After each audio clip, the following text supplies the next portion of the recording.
Assalamualaikum warahmatullahi wabarakatuh. Saya Anissa Putri Delia, mewakili kelompok saya untuk menjelaskan hasil materi yang kami rangkum.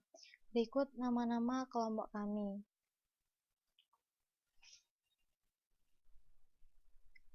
Adinda Fenty N dari nomor absen 1, Anggun Bella S dari nomor absen 17, Anissah Bella A dari nomor absen 21, Anissa Putri D dari nomor absen 25, Ayu Nur Cahyati dari absen 32, Ayu Soleha dari nomor absen 34. Saya akan membahas tentang asal-usul dan persebaran nenek moyang bangsa Indonesia terlebih dahulu. 1. Proto Melayu.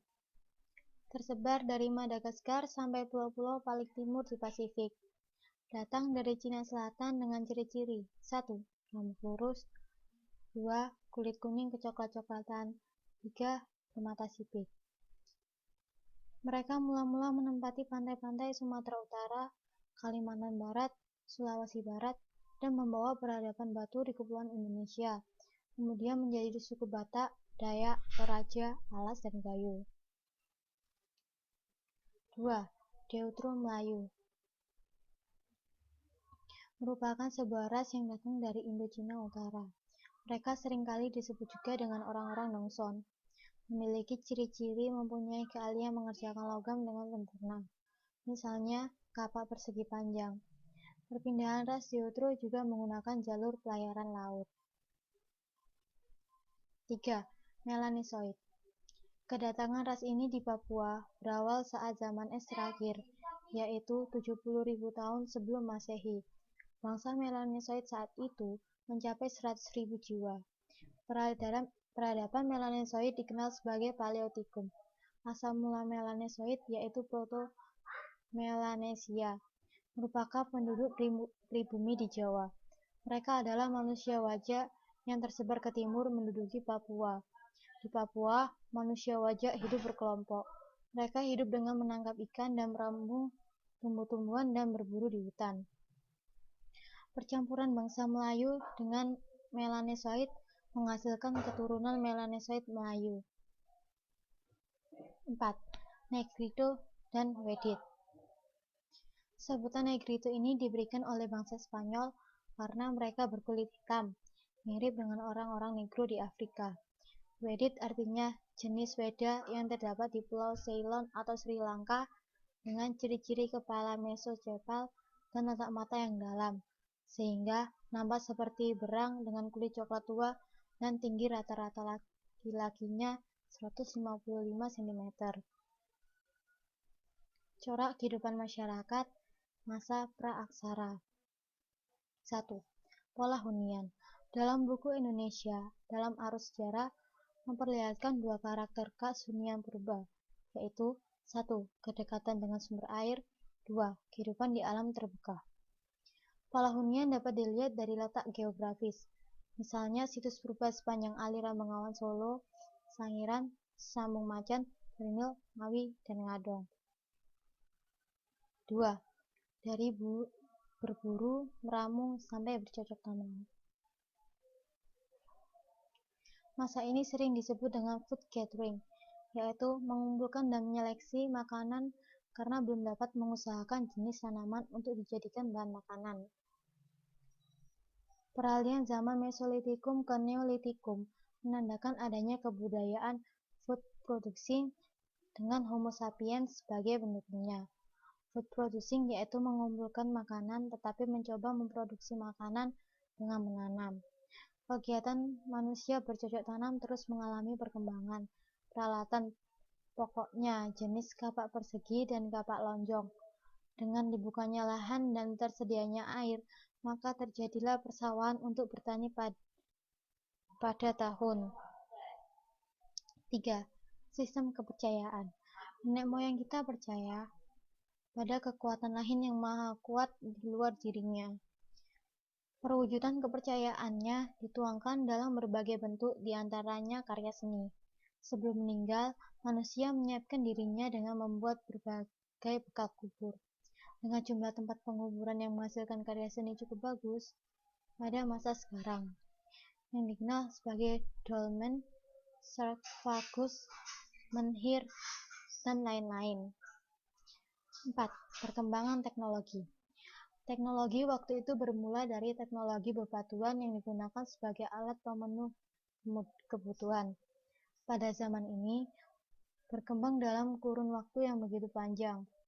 Dalam buku R. Swetmono, Pengantar Sejarah Kebudayaan Indonesia 1, menjelaskan bahwa kebudayaan zaman batu dibagi menjadi 3, yaitu Paleolitikum, Mesolitikum, dan Neolitikum. 5. Antara batu dan tulang. Peralatan ini berkembang pada zaman Paleolitikum atau zaman batu tua. Zaman batu tua ini bertepatan dengan zaman Neozoikum, terutama pada akhir zaman Tersier dan awal zaman Kuartir. Zaman ini merupakan zaman yang sangat penting karena terkait dengan munculnya kehidupan baru, yakni munculnya jenis manusia purba.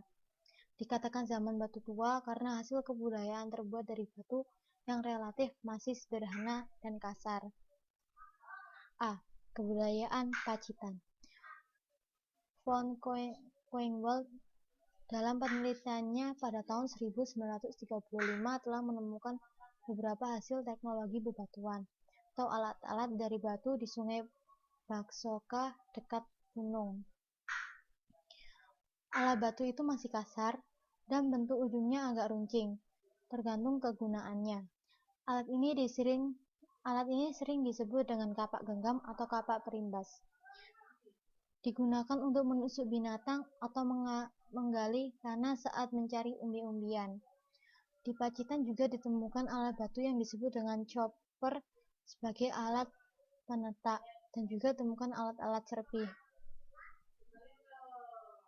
B. Kebudayaan Ngandong. Ditemukan alat-alat dari batu dan juga alat-alat dari tulang. Alat-alat dari tulang ini berasal dari tulang binatang dan tanduk rusa yang diperkirakan digunakan sebagai penusuk atau belati. Ditemukan juga alat-alat seperti tombak yang bergigi dan yang bergerigi. Di Sangiran juga ditemukan alat-alat dari batu. Bentuknya indah seperti kalsedon yang sering disebut dengan flake. 6. Antara pantai dan gua. Zaman batu berkembang memasuki zaman batu Madia atau batu tengah yang dikenal zaman Mesolitikum. Secara garis besar, kebudayaan Mesolitikum ini terbagi menjadi 2 kelompok besar yang ditandai lingkungan tempat tinggal, yakni di pantai dan gua. A. Kebudayaan Kijoken-Modinger. Kijoken-Modinger istilah dari bahasa Denmark. Kijoken berarti dapur dan moding dapat diartikan sampah. Kijoken-Modinger merupakan tumpukan timbunan kulit siput dan kerang yang menggunung di sepanjang pantai Sumatera Timur antara Langsa di Aceh sampai Medan. Dengan Kijoken-Modinger ini dapat memberi informasi bahwa manusia purba zaman Mesolitikum umumnya bertempat tinggal di pantai. Kapak genggam yang ditemukan di Bukit Kerang di pantai Sumatera Timur diberi nama pebble. Juga ditemukan jenis kapak pendek dan jenis batu pipisan atau batu-batu alat penggiling. Di Jawa, batu pipisan umumnya untuk menumbuk dan menghaluskan jamu. B. Kebudayaan Abyss South Rouge merupakan hasil kebudayaan yang ditemukan di gua-gua. Hasil teknologi bebatuan yang ditemukan misalnya ujung panah, flake, batu penggilingan. Juga ditemukan alat-alat dari tulang dan tanduk rusa. Kebudayaan ini banyak ditemukan di Basuki, Bojonegoro, juga di daerah Sulawesi Selatan seperti Lamoncong. 7. Mengenal api. Berdasarkan data arkeologi, penemuan api kira-kira terjadi pada 400 tahun yang lalu. Api pada saat itu digunakan manusia untuk menghalau binatang buas yang menyerangnya. Dapat juga digunakan sebagai penerangan. 8. Sebuah revolusi. Pada zaman Neolitikum, dapat dikatakan sebagai zaman batu muda karena telah terjadi revolusi kebudayaan. yaitu terjadinya perubahan pola hidup manusia. Zaman ini juga telah hidup jenis Homo sapiens sebagai pendukung kebudayaan zaman batu baru. Mereka mulai mengenal bercocok tanam dan berternak sebagai proses untuk menghasilkan atau memproduksi bahan makanan. A. Kebudayaan kapak persegi. Kapak persegi ini berbentuk persegi panjang dan juga berbentuk trapesium. Kapak persegi yang besar sering disebut dengan beliung atau pacul. Bahkan sudah ada yang diberi tangkai sehingga persis seperti cangkul zaman sekarang. Sementara yang berukuran kecil dinamakan tara atau tatah. B. Kebudayaan kapak lonjong. Pada ujung yang lancing ditempatkan tangkaian dan pada bagian ujung yang lain diasak sehingga tajam.